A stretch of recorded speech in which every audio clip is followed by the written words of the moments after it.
gathered here today to join this man and this woman in holy matrimony. No, Tanya, that's not what we're here to talk about today. That's for next week. We're here today to talk about the 1927 New York Yankees. Right. Yes, of course. Riley, why don't you start off? All right, then.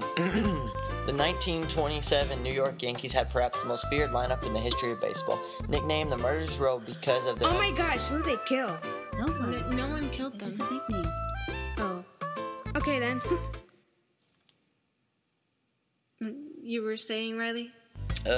They were nicknamed the Murderers Row because of their unbeatable batting power. They were often remembered delivering fatal blows in the late innings as 5 o'clock lightning, because back then baseball games started at 3:30 in the afternoon and usually finished by 6 o'clock. The team would account for 975 runs on over 400 hits, 103 triples, and 158 home runs. The team was made up of some of the best players baseball could get their hands on. It was Earl Combs who would lead off for the 27 Yankees. Followed by Mark Cody, Babe Ruth, Lou Gehrig, Bob Marley, Musil, Gesundheit, Tony Ozeri, Joe Dugan, Joe Grabowski, and pitcher Waite Hoyt. 5 of these players would be future Baseball Hall of Fame inductees, along with player Herb Pennock. and manager Miller Huggins, who sadly would suddenly die 2 years later from blood poisoning. That sucks. Yes it does. Wait, you said Babe Ruth? Yeah. Well, we can't talk about Yankees without mentioning something about the Babe Ruth. Good point. What do you have in mind? How about the Curse of the Bambino? Tanya? Yay, my turn. The Curse of the Bambino was a superstition cited as the reason why the Boston Red Sox failed to win the World Series from 1918 to 2004.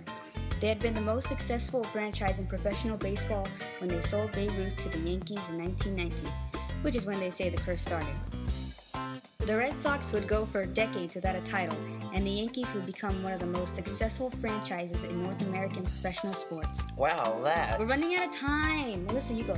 Okay. In the 1927 World Series, the New York Yankees swept the Pittsburgh Pirates in 4 games.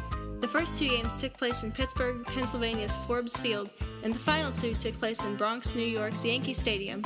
The average crowd in those 4 games was over 41,000, and the Yankees finished with a 19-game lead over second place. Nice. I know, right? You think that's impressive? You should hear the records for that year. The Murderers Row had the highest team batting average, the highest slugging percentage, and the most stolen bases in the American League.